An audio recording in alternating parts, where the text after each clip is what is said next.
Hey yo, what's up? My name is Mizzle. You're watching my channel Mizzle 14, and I'm here in the review of Sistas, Season 1, Episode 16. Alright, Tyler Perry's keep going with this show, and that's good. I mean, I like it, but this episode wasn't even that much, so this won't be a long review at all. But I would do say one thing about a couple things. If you like my videos, please like, comment, subscribe to my channel. Also share my videos. I appreciate everyone who has been supporting my Sistas review and making comments. I really appreciate everyone. And not only this review, but my other videos I have been doing. I really appreciate the love and new subscribers that have been coming to my channel. Welcome all of y'all. Thank you. Now also, the Love and Hip Hop videos this week will not be done this week. I will combine this week episode and next week episode together for New York and Miami because this week was so crazy with my work schedule. Everything got out of the whack. I supposed to have done it yesterday, but I had to do the double, so that's crazy. So this week you only go get the Sistas, you get the MTV Catfish, you go get the Lock for the Lockup, and you got the Phantom Fiance already. So that was good. All right, let's move on. Let's jump into the Sistas. Alright, so let's do Danny first. Danny's at the airport where she work at. Zach is trying to get Danny to help her about this Helena. Helena's in the bathroom for 30-50 minutes. It don't take that long to do the pregnancy test. I say, yeah, it doesn't take that long. That because she's not pregnant. That's why. She's trying to figure out how to way to try to see if she's pregnant. So, Danny went to the bathroom. She said, come on, get out. What's going on? What did it say? I'm not pregnant. So I said, so you was going to let this guy think that he was pregnant for what? She said, but I love him. And I was like, oh my gosh, whatever. So you was going to think you was going to trap this guy to be with him because he was someone else, whatever. You know what was up in the beginning, like what Zach said. When she told Zach the real news that she's not pregnant, he started dancing, mini rocking and everything. And I was like, oh my gosh. I was like, first of all, you should not be freaking dancing. You already told Karen the love you said you have for her, that you got another chick pregnant, not even knowing and not even figuring out first if she was pregnant or not. So you messed that up that time to Karen. Now Karen gonna have a hard time wanting to take you back because now she think you got another chick pregnant. Okay? And you didn't get that figured out before you told her. And you told her out of anger because the Aaron and the ex-wife shooting in front of Cameron's face, all that stuff. You was very insensitive because you still thinking that Cameron is doing something with Aaron. They not haven't done anything together yet. Every interaction is mostly talking. It hasn't been doing. The most they ever done was kiss, and that's it. It was nothing else. So he's in his feelings for no reason. So he dancing, he's so happy, he's all like that. He said he loved Karen, he don't really love Helena. Helena didn't think that it was something special. She said he didn't love me. He said, you know what it was? It was just basically a sexual thing with no strings attached. Sexual experience with each other. I think he's saying he only had sex one time, but she know exactly what it was. And she said, I know, but I thought it was going to change you. I said, that's the problem. You cannot be changing your feelings. If you agree to something in the beginning, the continuation of the doing that is not going to change. They're not going to change their mind, especially if you agree to what is that in the beginning. Now, if you was not going along with that, then something probably be different. Then you probably would have had, you would have caught feelings all that stuff. But you went along with that because you thought you could change it. No, you can't change the agreement that you had unless both parties start feeling for each other. But no, if that person is with that agreement, stick to that agreement. All right. Move on from that. I don't really say that much. Oh yeah, Sabrina called Danny. Danny's at airport. She getting text messages after text messages. I said, who was texting her so much? But it was Preston. But she ignoring the damn text messages, which I don't understand why she ignoring them. It's like you had a good time. You like this guy. I don't know. I think she just wanted the booty call, but I don't think she really want the extraness behind that. Like continue seeing each other. She used to the hit and dash and go type of person like Jerome had been doing. He been hitting and go. She used to that. So that's why she feel uncomfortable why Preston want to see her again and all that stuff. She want to do all that. So Sabrina came to see her and they talked back and forth. Sabrina took her phone and said, oh, Princess, why you not hitting him back? She said, I'm just not used to it. I'm not hitting him back. Sister Brenda said, okay, I had a long day at work. I can't wait to see you again.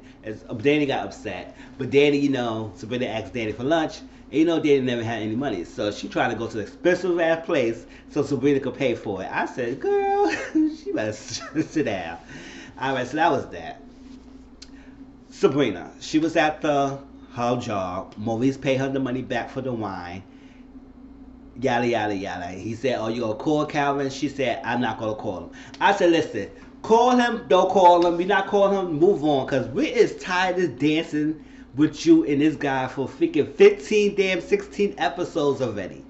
And what we going to do? What it is? You really like him, but that you don't want to call him right now. I was like, oh my gosh. She's still hesitant about him, but she still like him based on what the father told her last week. So she was soaking that in. So she's very confused. Like the boy, but don't want to contact him. It's like, come on. And she told Maurice, you better stop meddling. You did enough. You was always in the middle. Stop it. I don't want your help. I want your help. I don't want none of that. Stop it and move away from me, because I could be a B. Don't. And she said, I could be a B. I said, you can't be a B, right, girl? Shit. So the guy at the freak who let Andy and Sabrina in last week came to see Sabrina. He knew Sabrina's name and stuff. And first of all, it was on Maurice's line. And Maurice, how he is. He's like, oh, how you doing? It's like, he says, oh, Sabrina. He said, oh, he know your name. He know your whole government. What you know? And she said, all right. This guy bragging because he had an $800,000 a deposit, whatever he was doing to put in his escrow account because he buying a house. So he thinking that just because he got the $800,000, that Sabrina should be very impressed that he got that type of money. But I said, she said, I work at the bank. I'm not surprised about a large amount of money because I see this in a constant basis. And so he trying to bag, he trying to flirt, he trying to get everything. And Sabrina said, she was playing along. He revealed that he got a wife. And I said, oh, that's stupid. Behind. She said, oh, you looking me up. Yeah, I have a wife. She said, no, because you just told me. I was like, that's just funny. Yeah, like this dummy. But he bragging. He said, oh, yeah, bring your friend Andy. You said, listen, come to my party. This is that. We're going to have a good time. We're going to have a nice pool, nice area, and then the freaking master bedroom. Ooh. I said, oh, really, man? Really? You putting on 20 on 10, but he said it's complicated with his wife. That's what they all say. It's complicated. So he said, let me get your number. She started pretending to write the number. I said, oh, she going to give you a fake number or she going to give you somebody else's number. And that's exactly what she did. She wrote the number down, and I said, notice him. He probably will call right away. Don't even wait a whole day. He will call right away and see that the number is right. I mean, sometimes you got to do that. So he called, and Maurice's number was freaking phone was getting ring. And he was like, you gave me your number? She said, yeah, I did. But why my phone ringing super? Because I gave you your number, so now we even. I said, okay, Sabrina, I hear that. Sure, now Maurice got this guy. This guy gonna be calling Maurice's phone. Hope Maurice don't answer that or something like that. But Maurice said, you know he gonna come back, right? She said, I know. And he find me when you find me. I ain't going anywhere. Move on for that. Karen is sitting in her car. Cause remember she told Andy after she left her Andy place after spending the night. She told Andy, I'm gonna go to my place. I need to get up. I need to get out of the funk. I need to go to my place. I need to start building my life back. But she's at her place of business, where she owns the shop, and she was sitting in the car. I did the girl Patricia. I did her name Patricia. Danielle, Patricia, whatever her name was. I forgot her name. She's not irrelevant. She's the person who was with Karen when the girl shot herself. I did her name Patrice. I think that's her name, Patrice. So Patrice came out. She said, you gonna stay in the car all day? You've been here for like hours. She said, I don't think I can go in. He said, it's been clean, chick. He said, everything is fine. But she said, I don't think the memory go away. I said, yes. That's not something you can get over with that quickly. Somebody shot herself point blank in front of you. And you gonna try to get over it that quickly? I don't know what's up with Patrice behind. I understand you got a life and move on. But then, it's something personal for Karen for this to happen. Like, come on, it's just like crazy. And then it was in her freaking content was on her. Oh my gosh, I don't know if I could ever go through that. So I was with Cameron right there. I said, damn, I don't know if I could go back right now. Give me a couple more time. I mean, I own the shop, so it's not like the money gonna come to me anyway. And she had no clients, so she said she gonna go home. She said, all right, fine. She called Andy. They go to Andy's place. All right. Let's jump forward, and then I'm gonna talk about the Andy situation. Jump forward. Karen went home after she went to Andy's race, and I'll talk about that in a few. She went home. Her place is still that. She cleaned none of that stuff up. She did, because I don't think she went back home. She just, the first time she went back home, she was leaving Andy's house. So Andy knocked on the door with a whole cleaning crew. I said, listen, you very persistent. She told you she don't want no cleaning crew. But now she said, you know what? Hey, fine. You persistent. You want to pay for it? Hey, it is what it is. She ain't cleaning it up. So I guess why not accept the help? I said, damn, 5, 6, 7 people in that one house cleaning that stuff up. I mean, it did damage that place up. Wrecked everything. TV, all that stuff was all over the place. Well, exactly the TV. But they were all over the place. So they hit cleaning. And they sat down. Now we got more information about Aaron, right? Because, you know, sometimes preachers, they used to have preacher, pastors, like that. They used to have a rough past. And then they find themselves, they got saved, and then they're preaching the word and everything. Not all the time, but most of the time. Most good preachers have like their life hard experience in the past. Aaron's no different. So they talking, and he said, listen, Cam asked him, do you want something to drink? He said, yeah, fine. She said, I got juice, I got water. You know, she doing that simple stuff. And he said, no, you got something hard? Do you got? She said, well, I got some cognac. He said, okay, good. I said, that's Jackie's drink. Back as my wife, she love her cognac. I don't know why I think about that as my wife. I don't even watch that show anymore. But cognac. I said that dark liquor. I can't do that dark liquor.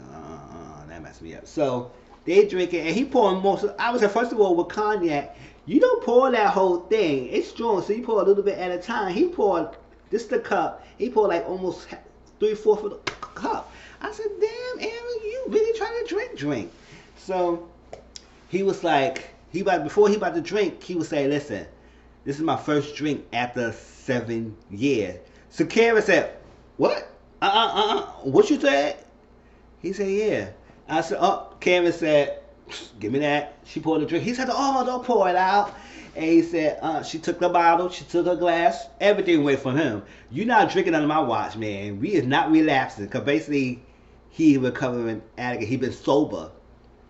And doing this drink right now, after what's going on and what happened to him, his ex-wife shot herself, killed herself, suicide. The kid's gonna be taken away from it. Like, it's a lot going on.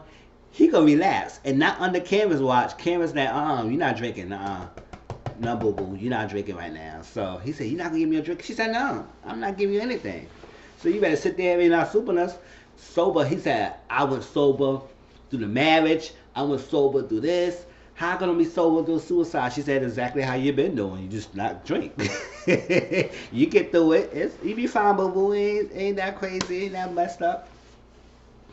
But he said a trouble pack. He said he was out outrageous. Not outrageous. He was out of control. College. He had a problem. He had to get help. He got help. Led him in the ministry and all that stuff. So that's good. All right, Andy. Let's go with this Andy thing, and it's gonna be the last thing. It's not gonna be too long. Andy at the place. It continued from last week. The Morris, the guy from the other firm, was there representing the wife and Gary. Her boss is right there. The board members is there. So they sat down. The long story short, Morris is representing the wife and the husband. Gary told the wife about that he asked Andy to defend the wife and make it sure that she will lose and help him. Andy agreed that he did ask her, but she never agreed to it. She did not agree to that. Because she said, oh, you stupid? You want me to do that? No, I'm not doing that.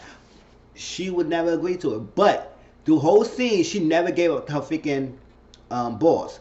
Her boss was the one that forced her hand into doing this case. As she told him straight up, there was a conflict of interest, and I was sleeping with the freaking client husband. So it's clearly I can't do this case. But he forced her hand, and she never gave him up. I said, I would have sing at a canary. I said, this motherfucker right here told me to take the case, because she just said she had detailed notes, and she told the wife, go to another counsel because I'm not the right one. But she never told her exactly why she wanted her to go to another counsel. She never told her that she was sleeping, and which is fine. She never told her the truth.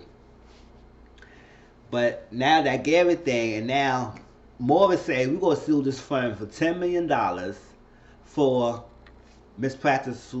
malpractice, whatever he had to do, whatever that thing was. But y'all did some craziness, we gonna sue y'all. And then the wife wanna get Andy disbarred. So after everybody jumped up, Morris said, listen, we gotta figure it out. We gotta take a decision. Let me know what's going on, what you gonna do with her and stuff like that. But we need to know. So the boss said he's surprised that you didn't give him up, but he said he gonna make her see that it will be lenient and be easy on her. And she said, what's good with that now? What's good with that now? What is it? It is what it is. Done. So she knows she's gonna get fired. I don't even think they said fired, but one of the board members who was very pissed off, because you know they is their money. He said, after all these years, we never got sued, and now your protege getting us sued. So you know they losing money, $10 million. Oh, somebody's leaving. You leaving, girl. You done. So she said she gonna get fired. Well, she said she got fired. I don't see that they said it, but based on that, how that guy was mad about losing that $10 million, yes, she was not coming back. She ain't coming back to that figure firm at all. So I don't even want to come back, because at the end of the day, that boss was the part. But I can't blame him all the way, because Andy, if you would have stopped messing with this guy and cut it off and not mess with this married man, all these sequence of events would never happen to you, girl. It would not happen to you. And now you about to get fired. You gonna get, well, you got fired based on this episode. You say you got fired. Freaking, you might get disbarred. Your life is over. She met Morris in the parking lot. Morris invited her, invite her to his firm, and she's pissed off and everything. He knew he was gonna represent the wife before, when he met Andy at the thing. He knew about that conversation. He knew about the Gabby, all that stuff, and he said he wanted to help her. She refused. She went home. That's what Cameron and Andy met. And Cameron said, "You gotta fight. You gotta fight. You gotta fight and everything." And Cameron said, stop making excuses for this guy. Because why he would have told the wife that? Why he would tell her that? And everything. So I was like, yeah. But it seemed like Andy was like still trying to defend him a little bit. I said, girl, I'm so done with Andy. I'm so done with her. To be this girl who be so smart, to play so dumb like that, I can't. I don't have nothing more to say about this episode. I can't wait to see next week. Please like, comment, subscribe to my channel, and share my videos. And I'll talk to y'all later. The next video will be MTV Catfish. Peace.